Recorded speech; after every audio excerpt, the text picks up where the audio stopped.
Bonsoir à toutes et à tous les auditeurs de Fréquence Protestante 100.7 FM.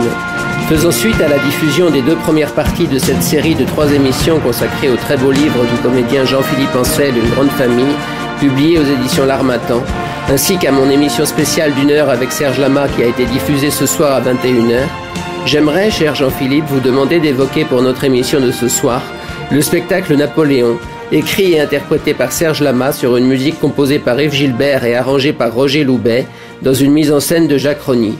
Ce spectacle a été un triomphe entre 1984 et 1986 au Théâtre Marigny, une aventure magnifique à laquelle vous avez personnellement participé, et je tenais, car ce spectacle est un des plus beaux souvenirs de ma vie, que vous puissiez apporter votre témoignage sur ce qu'a été cette aventure extraordinaire que ce Napoléon de Serge Lama.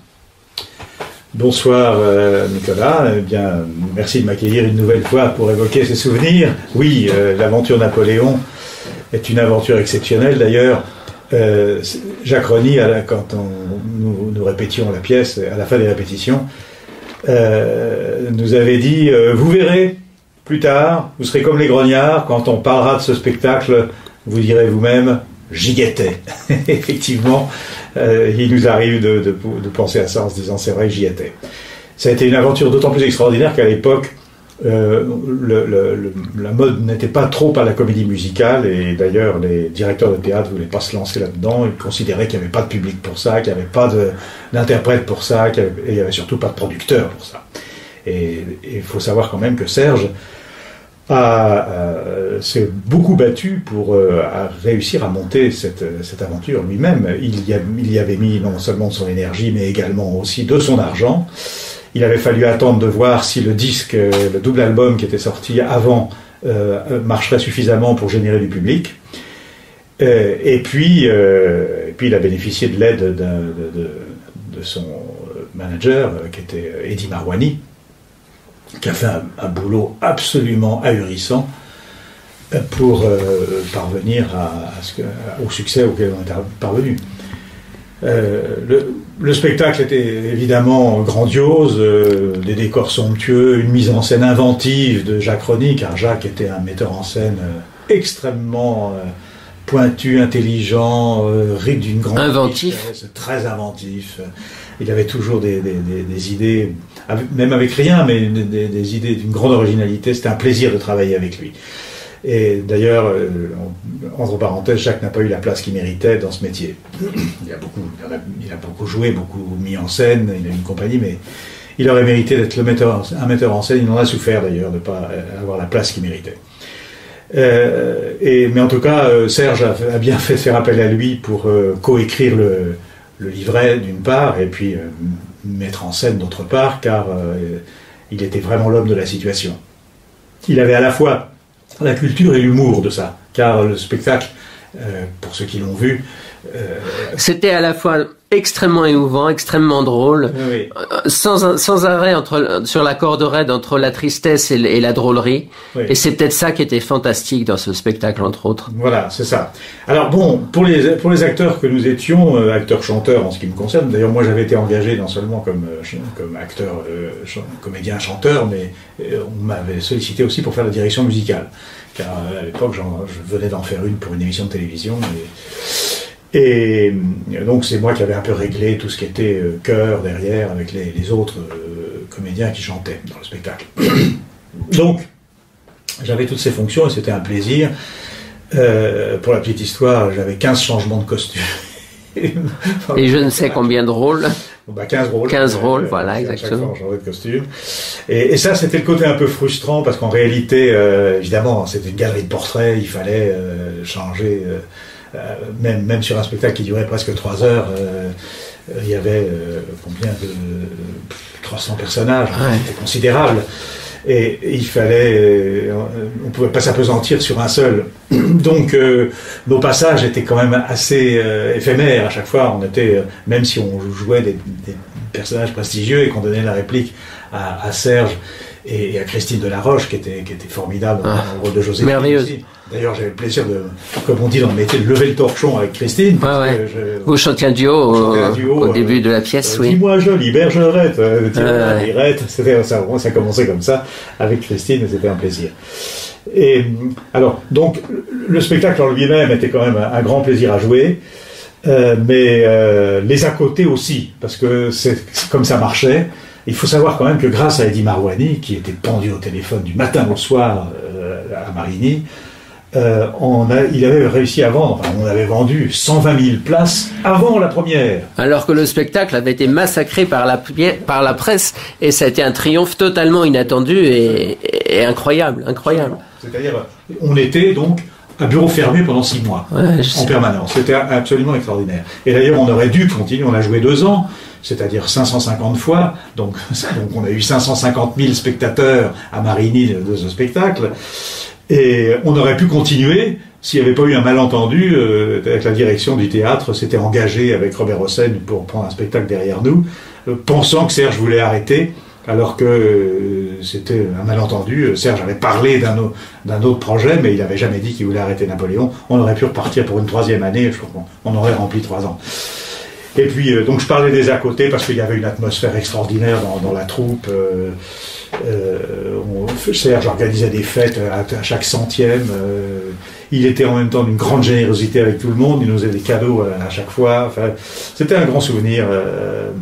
Donc je ne peux pas m'étendre parce qu'on n'a pas beaucoup de temps. Non, mais malheureusement. Voilà, je peux dire qu'en tout cas, c'était une aventure merveilleuse avec un homme d'exception.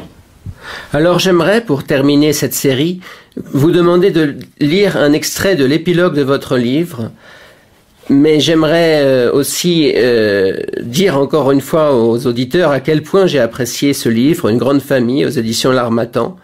Et avant de vous laisser lire ce texte, vous dire que nous allons terminer l'émission par une chanson inédite que vous avez interprétée, que Serge Lama a écrite et dont vous avez écrit la musique. Mais je vous laisse finir sur cet épilogue. Merci infiniment du fond du cœur.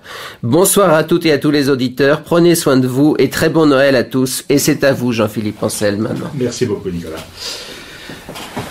Je suis passé directement de la précarité à la vie de château, ce qui n'est pas donné à tout le monde, pour finalement revenir à une existence beaucoup plus modeste. Ça rassure l'entourage, car dans notre belle France, on n'aime pas trop les riches, qu'ils aient mérité de l'être ou non.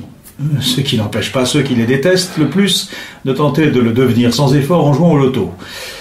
Il est vrai que j'ai rencontré de fichus imbéciles chez les riches, ils étaient d'autant plus coupables qu'ils n'avaient pas d'excuses. Mais ils appartenaient plutôt à la caste des nouveaux riches. Ici, comme en toute chose, j'ai appris à me méfier des généralisations. Les riches, les jeunes, les femmes, les ados, les patrons, les Français, les téléspectateurs, les enseignants, que sais-je encore. C'est comme la solitude de Bécaud, ça n'existe pas. Même les cons, malgré les répliques cultes de Michel Audiard, car on est toujours le con de quelqu'un, personnellement, je ne me reconnais dans aucun groupe, sous aucune étiquette. En revanche, je sais que j'appartiens à une génération d'enfants gâtés, qui n'ont pas fait la guerre, qui ont vu la fin de celle d'Indochine, adolescents de celle d'Algérie. Une génération qui a bénéficié un temps des 30 glorieuses, qui a vu tomber le mur de Berlin, tomber les dictatures, qu'elles aient été prolétariennes ou galonnées, occidentales, africaines ou arabes, religieuses ou terroristes, ou les deux à la fois. Une génération qui a vu accoucher dans la douleur, mais accoucher tout de même, l'Europe sans frontières. Une génération qui a vu naître la télévision, tourner en orbite le premier satellite artificiel, se poser le premier homme sur la Lune, exploser l'informatique et la téléphonie mobile. Une génération dont les anciens 68ards les plus contestataires sont devenus patrons ou leaders d'opinion. Une génération qui se demande pourtant quel monde elle va léguer à ses enfants et à leurs descendants. Merci infiniment, cher Jean-Philippe Ancel. Et pour terminer cette émission, j'aimerais offrir un cadeau de Noël aux auditeurs. Nous avons écouté ce soir une émission d'1 heure avec Serge Lama. Je vous ai consacré 3 émissions d'1 quart d'heure. Alors, comment mieux conclure tout cela qu'en diffusant une chanson dont vous avez écrit la musique, que vous avez interprétée, qui est totalement inédite et dont Serge Lama a écrit les paroles. Merci infiniment, Jean-Philippe Ancel. Merci donc et joyeux Noël à tous et à très bientôt en lisant mon livre. Merci.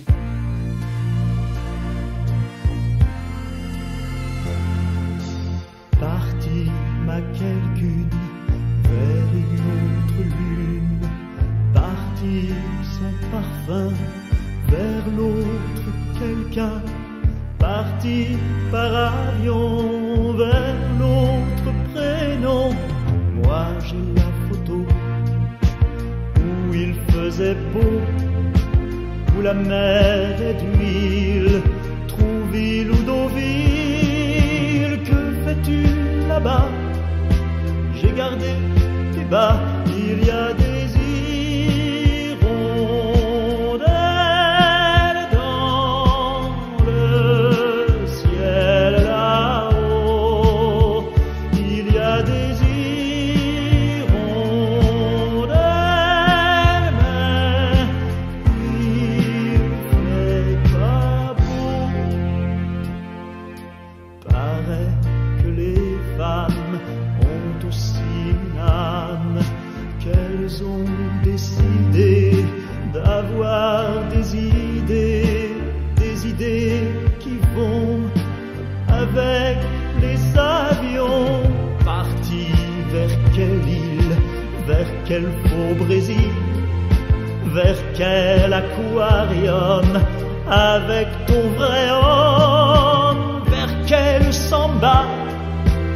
J'ai gardé tes bas, il y a des hirondelles dans le ciel là-haut. Il y a des hirondelles, mais il fait pas beau.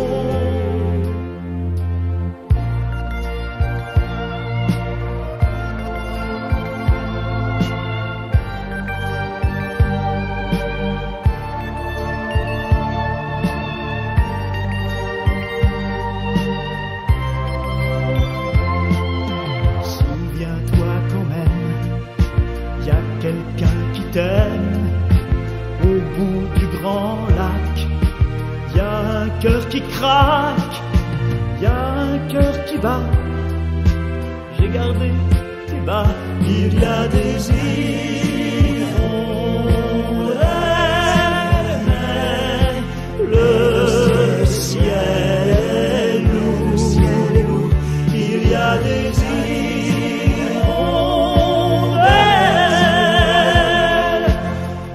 Où est mon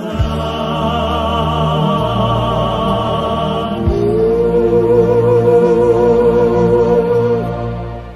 Cette chanson, qui s'appelle « Parti », a été remasterisée à partir d'une maquette enregistrée en 1985 par Christophe Hainaut du studio Art et Son, que je tiens à remercier. Je tiens également à remercier Genia de la société geekadomicile.com et Arnaud et Emmanuel de Fréquence Protestante.